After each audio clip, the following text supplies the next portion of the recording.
international couple decides to stay together, at least one of them has to leave their home country.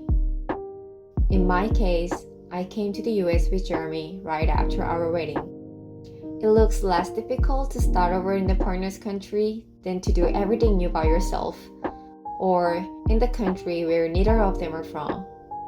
But going overseas, not for school or work, but for the spouse, suddenly gives you lots of spare time, which might hit you pretty hard and get you depressed. I felt frustrated when I had to rely on Jeremy for even very simple tasks, from banking to paying utility bills. I wasn't always happy to stay at home being unemployed while he went to work.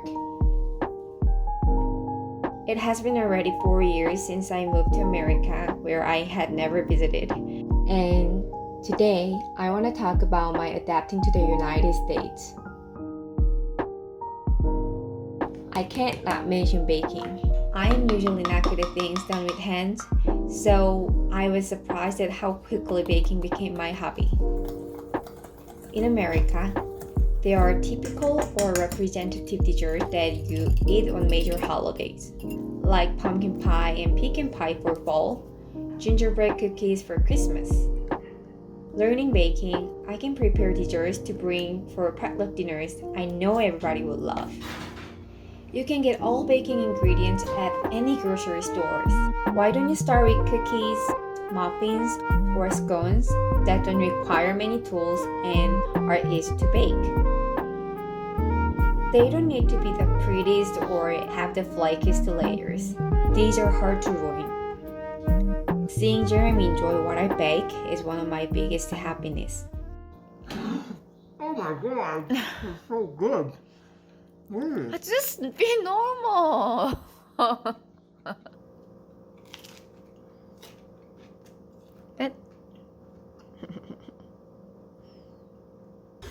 Later, you might want to try baking bread as well.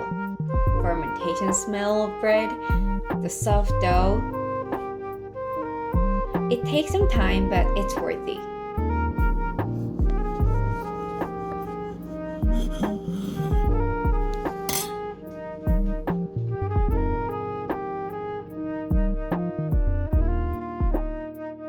Before being a member of a gym and learning to drive, I walked a lot. I mean, a lot. Even when it's 20 degrees outside on snowy days, I walked. Sometimes there was only me on the street walking. If you're living in a town not the best for walking around, you can use YouTube for your home training.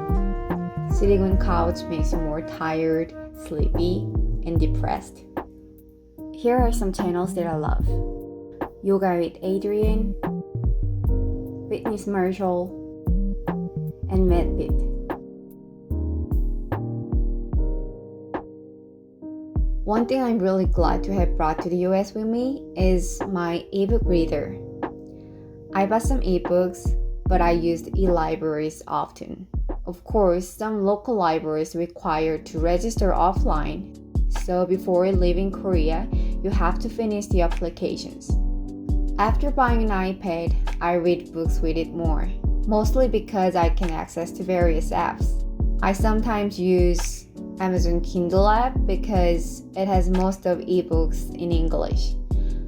And Amazon Prime membership provides free books as well. This year, I've been subscribing to Read Select. It has lots of new or popular Korean books, and yearly fee was quite reasonable too. If there are some paper books I like to keep or not released in ebooks, I sometimes order them from Korea despite the shipping fee. This is actually what I procrastinate a lot. Your English won't get better just by living with American husband in America. If you're not confident with your English, you can get stressed a lot when you meet new people or even at restaurants. When coming to the US, I was surrounded by all new words. I didn't even know everyday items in English, such as kitchen tools or different types of furniture, because I had never used those terms before. Also, I still use my vocabulary notebook. Now that I think if I use the internet cloud file that I can open up everywhere, it could have been more convenient, but I guess I tend to be more analog. When I encounter words that I don't know while reading news articles and books, watching TV, or talking, I always take a note to reference later. There is no end when it comes to learning a foreign language, so hang in there.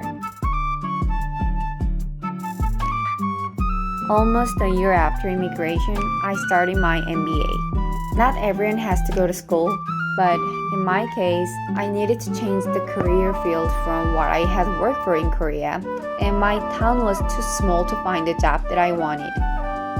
Honestly, I didn't know what I wanted to do for a living, and I am still looking for what I really love to do. But school somewhat helped me clear what I prefer and what I want to do. Plus, I was so excited to have my own schedule and assignment to finish. By the way, I do miss my family and friends in Korea. Most military bases have their own communities, but where we are now is rare assignment that is far from any military base. We are living in a small town, not knowing many people. This circumstance makes me think about Korea more. You can't help it. If you miss family and friends, it's okay to miss them. Talk to them often. Share your feeling with your partner too. Being a Korean is even unique where I live, but I met some Koreans in unexpected ways. For example, Jeremy's boss's wife was Korean and coworker was half Korean. You never know, so stay open-minded and don't be afraid to explore. That's all for today. After talking about this, I realized that how I spend my spare time helped me adapt to the life in the US. If there's anybody who just made a turning point in a strange place, I hope you survive well. Remember, time heals all wounds.